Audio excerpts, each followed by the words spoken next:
Gimė 9, 18 ir 27 dienomis labai ištirpsta santykiuose. Jie pasiruošia visiškai atiduoti save šeimai, mylimiesiems, artimam žmogui. Tačiau labai dažnai jų atsidavimas lieka neįvertintas. Ir va būtent tada devynetai pradeda kentėti ir pereina į minusą. Po to jie užsidaro arba atsitraukia, arba iš viso nustoja bendrauti. Arba priešingai pradeda kovoti, įrodinėti ir netgi spausti. Jis atiduoda dar daugiau, kartais savo netgi į minusą, o kartais tiesiog visiškai nutraukia visus ryšius. Jie labai emocionalūs ir dažniausiai savo visus išgyvenimus išgyvena savo viduje. Ir jūs paklausite, kodėl taip vyksta.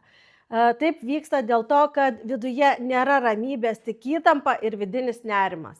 Iš čia atsiranda ir sunkios mintys. Žmogus save pradeda graužti vis labiau ir vis labiau įsisuka į savo vidinius išgyvenimus. Ir tai neatneša jokios laimės.